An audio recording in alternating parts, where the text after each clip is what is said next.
പല്ല് അമർത്തി ശക്തിയായിട്ട് തേച്ച് കഴിഞ്ഞാൽ പല്ല് മഞ്ഞ കളറാവും. ഹായ്, ഞാൻ ഡോക്ടർ റെന്നി ഫിലിപ്പ്.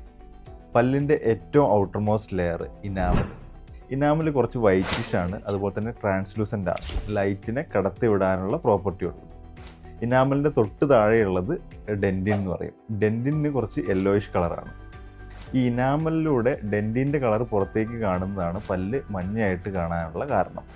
ഇനാമലിൻ്റെ തിക്നെസ് കുറഞ്ഞ ആളുകൾക്കും അതുപോലെ തന്നെ അമർത്തി ബ്രഷ് ചെയ്ത് പല്ലിന് തേയ്മാനം വന്ന് ഇനാമലിന് തേയ്മാനം വന്നവർക്കും പല്ലിൻ്റെ കളർ കൂടുതൽ മഞ്ഞയായിട്ട് തോന്നാം.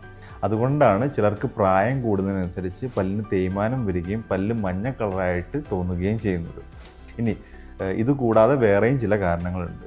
ടീ, കോഫി മുതലായവ റെഗുലറായിട്ട് യൂസ് ചെയ്യുന്നവരിൽ, അതുപോലെ തന്നെ ടുബാക്കോ, അതേപോലെ പാൻ മസാല ഒക്കെ ഉപയോഗിക്കുന്നവരിൽ, ബ്രഷിങ് കറക്റ്റായിട്ട് നടക്കാത്തവരിൽ, ഇവരിലൊക്കെ ഈ യെല്ലോയിഷ് ആയിട്ടുള്ള ടീത്ത് കാണാൻ സാധിക്കും.